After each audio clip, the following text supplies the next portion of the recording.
And a free radical is basically an atom missing an electron.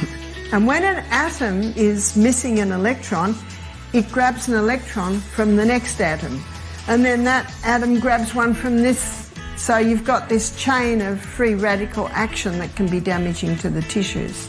But God, in His wisdom and mercy, gave us plants that have lots of electrons on it. They're called antioxidants. And the plants that have the highest antioxidants, in fact, one antioxidant is called beta-carotene. So beta-carotene, the plants that it's found in, is your dark green and your dark orange vegetables.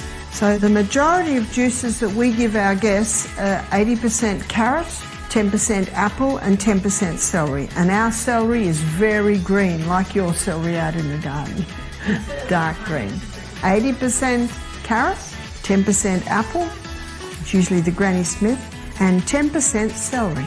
We have to be careful we don't put too much celery in our juices because our celery is so strong. We use the leaves more than the stems. So that juice is very, very high in beta-carotenes. We also give our guests a shot of green barley every second juice. That's very high in beta-carotene. Most of our juices that we give our guests are either green or orange or red. So your beets are high in the beta-carotenes. So your beta-carotene is one of the most famous antioxidants. Vitamin C is also very famous. The vitamin C should be the whole C. What do I mean by that? Not just ascorbic acid. Taking ascorbic acid is like getting an envelope in the mail that's empty.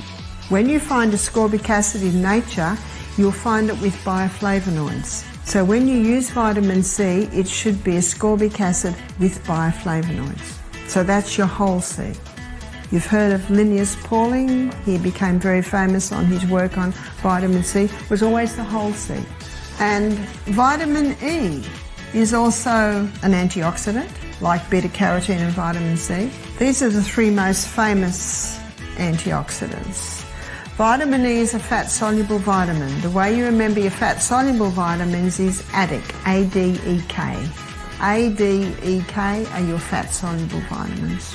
And with our guests, every second juice, we give them a little protein powder in a little soy or almond milk with a bit of coconut cream.